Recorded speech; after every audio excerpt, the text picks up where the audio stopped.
Hey everybody, and welcome to Has Absolute Hockey, another podcast of episode 4. I'm pretty sure this is episode 4 of the podcast. So today I'm with MrJP1ayz. Want to say hi? Oh, hi. So it's actually episode 3, not episode. Okay. So today we're gonna be talking about Monahan Kadri. We know the signing happened for $7 million x7, but we want to talk about our thoughts about this signing. What are your thoughts about it? What do you think it's good or bad? Like, what's the good or bad of it?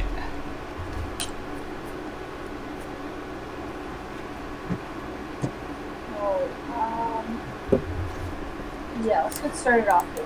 Let's, Kadri to Calgary. Does it make Calgary better or does it make them worse? I think it makes them better. With the addition of adding a two-way guy that's going to play solid on a second line wall. Or first line wall. Top 6. Yeah, that's a good point.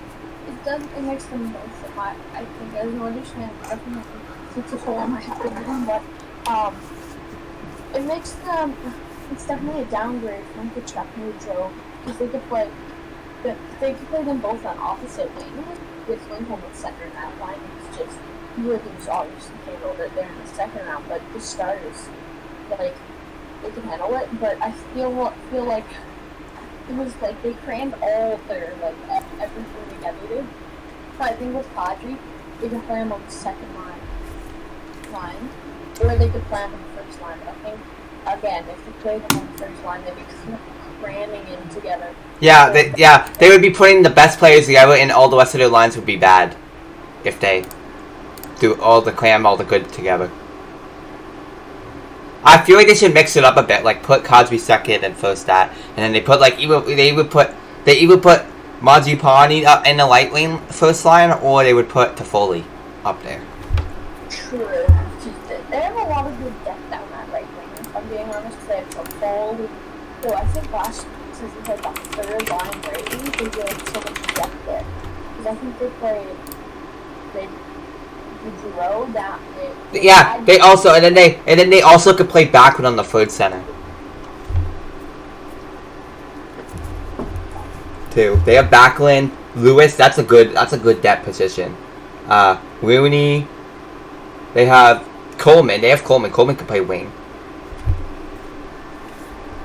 So they have so many good depth on their team. I'm surprised of. They have good defensemen. Like they brought in a guy like Uyghur. Uyghur's gonna be a good addition to the team. Yeah, they have some real. They do have some really good. They do have some quite good. They do have a good defensive core there. Adding McKenzie, you're talking defensive. I'll play up there with Rasmus Sanders, pair, and that pair will. The Flames, I'm hoping that's not a shutdown pair, but Flames fans probably hoping that's going to be a big shutdown. Flames are hoping that Flames are looking to win the cup this year. That's what they want. And then you see this. You see this. Here's my concern about Jacob Markstrom, guys. Jacob Markstrom needs to play better than he did against Oilers in playoff series. He needs to shut down clinch series is up, right? Clinch games up. If he doesn't show up, he's gonna bound to let goals in, and you don't want that to happen. You want a goalie that's gonna shut down big in playoffs, play like a big player, right? Big J, no, MrJP1ayz, place. MrJP1ayz. Yeah, just piggybacking on what I think you said. Yeah, they do have some pretty good defensemen, and this team, you don't play second on them. You don't play first. I think they played first last year. I don't know. And I love their addition of adding a goaltender Oscar Dask into this, cause like this guy can play a depth role for goalies if Fedora or Markstrom gets hurt. He could play a goaltending role, and you have Fedora too. Fedora is a very good backup. I feel like he's gonna play more games this year than he did last year, and this guy has showed he's a good goalie already. He played for the Boston Bruins. He was with the Boston Bruins, but he already went to free agency and signed with the Flames, I'm pretty sure. And so it was a good signing for Calgary. Get a good goalie tandem up. And like I feel like some point this season, guys, they're gonna trade Valimaki. In my personal opinion. I think they're going to trade Valimaki somehow this season because they're getting defensemen up and they're going to look to contend more. And I feel like that's going to get them. Dude. Well, so guys, we're going to talk about the next thing. Sean Monahan gets traded to the Montreal Canadiens for a conditional first gets traded to the Montreal Canadiens and gets a conditional first back for future considerations, pretty much. What do you feel about the trade? Yeah. So Monahan to Montreal is definitely a steal on the Montreal fan. They get a first-round pick for the future. What?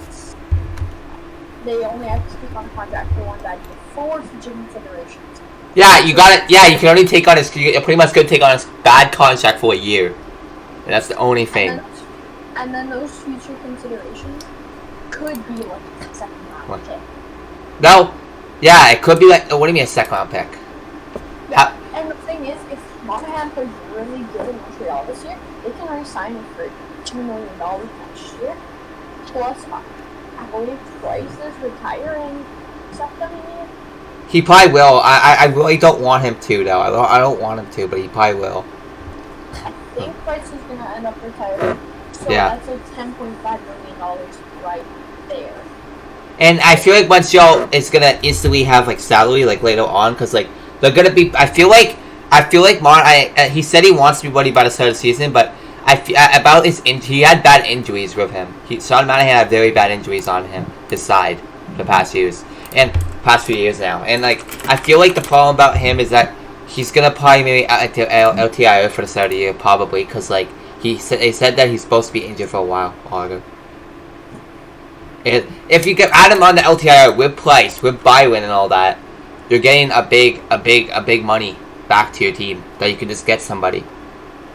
Get somebody on your team. And that. But, like, I don't want Price to go. I don't, but I feel like he's going to retire. I have a feeling this is going to happen. He's going to retire because of his injury problems. He's not going to be able to come back to the NHL. And his final game was... It was a beautiful performance for his last game. 10-2 against the Florida Panthers. That was a big game. And that would be... And Caulfield gets a hat trick, too. And your team first, K-Price first win of the season. That would be a huge good way to end your career. On a high note. Like that. What do you think it was? A good move for them? Or a bad move for them? But yeah,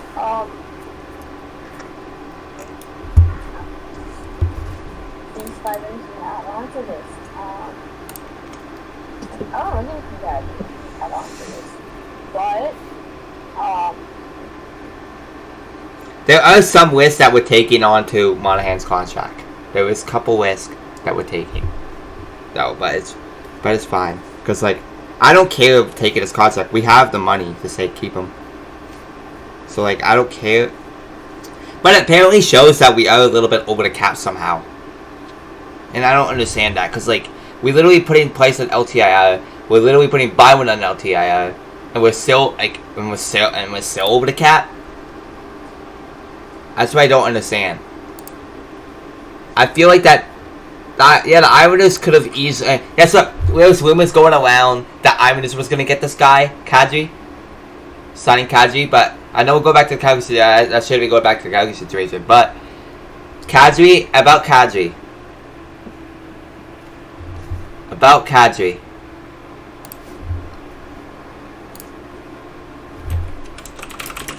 So about the Kadri thing. I feel like that Islanders could have easily got him, but there was a couple convincing probably for there was probably a couple convincing that made Kadri think that Kadri wanted to side with Calgary instead. And Calgary needed to trade Monahan to get the deal done first, to get the signing done. They had to trade him, and that was a great move going for that. And there's been a circulation here. How did you feel about this? How did you feel about this thing? This article? I know that we shouldn't be doing this, considering this, because like this was too much for the video. But how did you feel about the Oilers might go after Patrick Kane and Phil Kessel? How do you feel about that? About Patrick Kane? Yeah. There's been rumors going around that Patrick Kane and Phil Kessel is probably going to be around the Oilers, and Oilers want them. The Oilers want them both. I think I heard Patrick Kane. How do you feel? No, they could get. I feel like they have the assets to get both. In my personal opinion, they have the assets to get Phil Kessel and Patrick Kane. I think they do. They do have the assets to trade for him. You know that, right? They have the assets to get it done. They would have to probably give up like a first or something and like a 2, maybe 3 prospects, 2 good prospects, or like and maybe a roster player, right? They could the cap better for them. They'd probably have to sell a player to get rid of the cap, and they definitely would have to find a way to get that. I would love. Here's my possible scenario is I don't want the Oilers to do is that they give up. I don't want them to give up. I know they're not going to give this up, but the Oilers are definitely. I feel like the Oilers should not give away Dylan Holloway. No way. If that's part of the sell, no way. Right, MrJP1ayz? No way. You give away Dylan Holloway. Dylan Holloway is going to be a good player for you guys for the future. This guy has showed he's gonna be great for you guys. And he's supposed to be an Edmonton Oiler this year, so he's supposed to play for Edmonton this year. He played only 1 game and it was in the playoffs.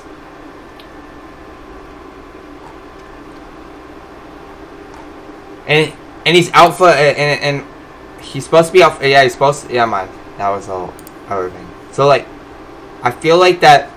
I love the signing. I would love for him to get Patrick Kane, but I'm kind of scared that they would have to give up assets like Dylan Holloway up first and something else, and I'm hoping they don't do that. That'd be a very bad signing. That'd be a very bad trade.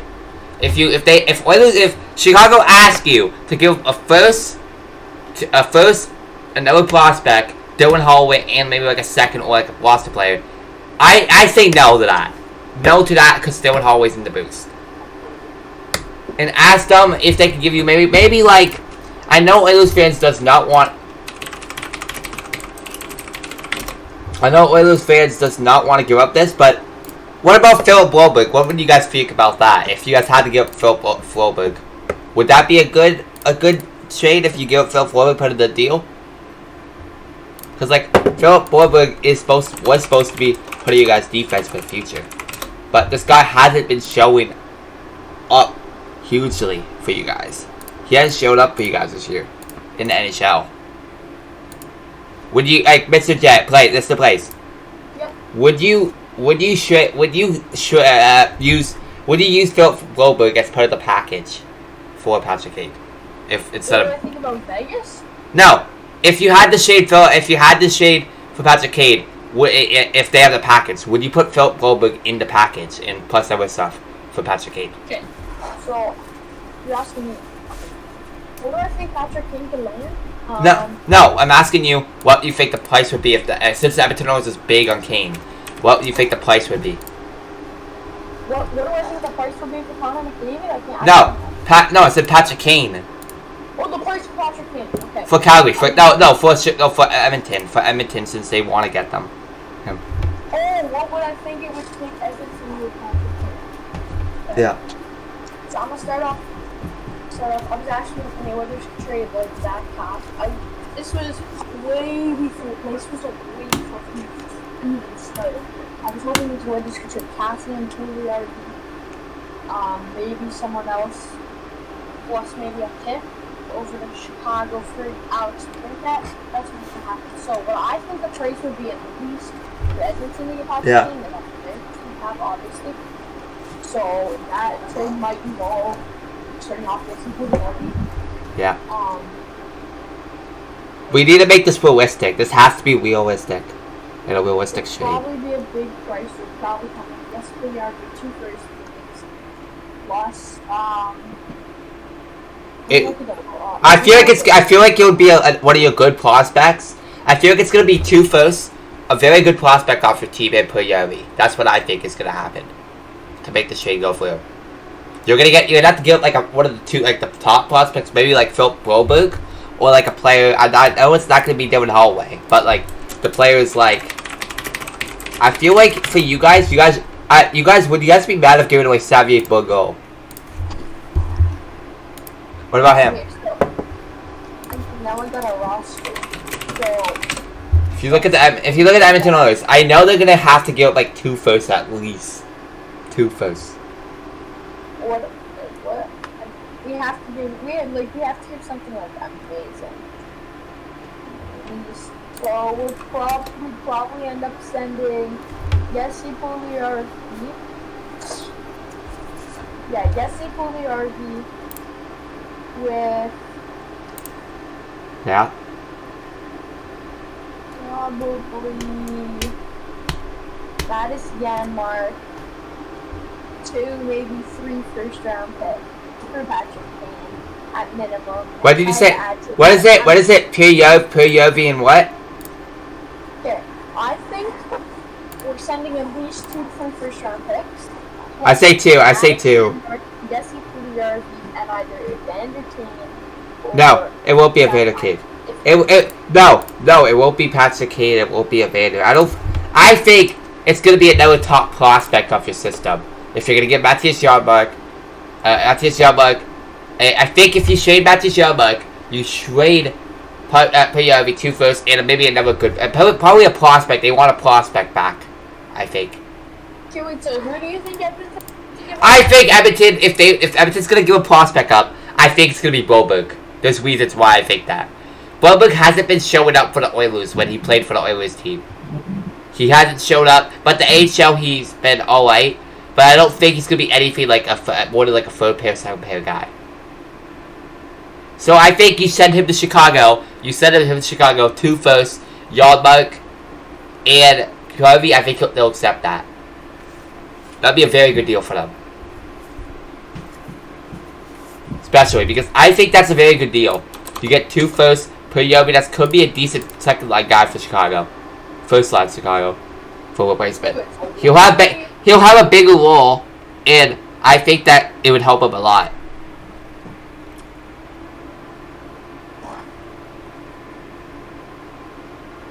So, who do you think Edmonton would have to give up?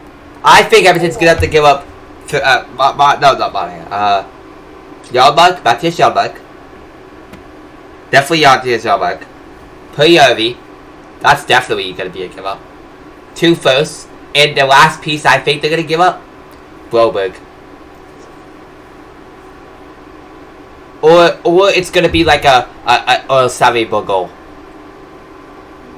Even though they don't want to give Xavier Bourgault, though, they would probably have to demand that if they want to get Patrick Kane.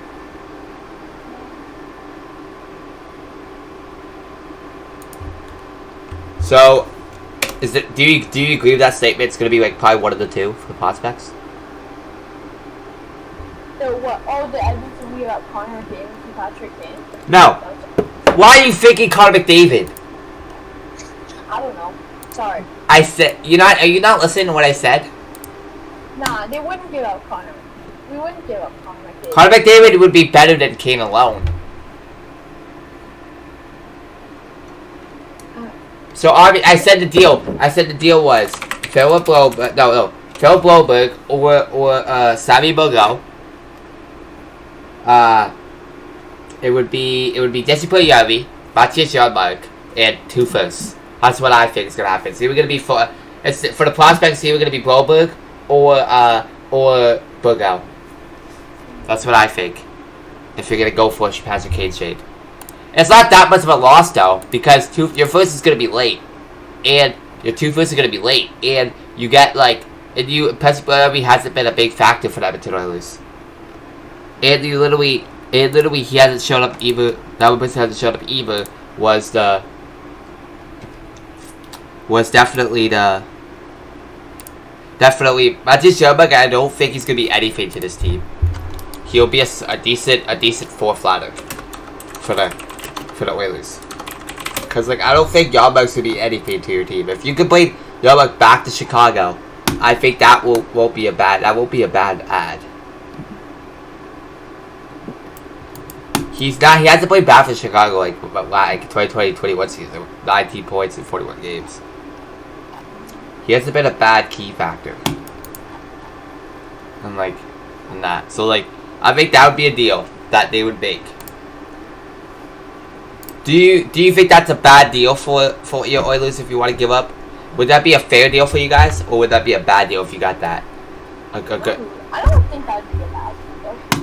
Because if you're gonna give up Wahlberg or a Burgell, that's actually fair. That's actually a good value back that you give to them, and you add assets. That's really good. So, like, I think that would be the cost for I think. So next, I know about Phil Kessel. What do you think the contract price is gonna be, and how much years you think he's gonna sign? I don't think he's signing long term. That's no chance. That's being up. I think it's gonna be a short term deal, like a 2-3 year deal for Phil Kessel. It's probably gonna be a 2 to 3 year deal for Phil Kessel. It's probably gonna be a 2 or 3 year deal you're gonna give to Phil Kessel. I say 2 years. 2 years, maybe like a $3 bill bucks, 2.5 to $3 bill wage.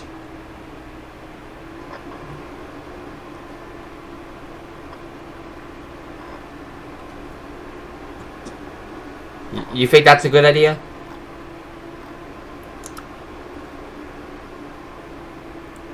It's hard to say. Because I think it's going to be worth a 2.5 to $3 bill. For 2 years. That would be a very good deal. Yeah. For like, if I say 2 years. I say 2 years. 2.5 to 3 and for 2 years. That would be a very good deal for them. That would be a really good deal.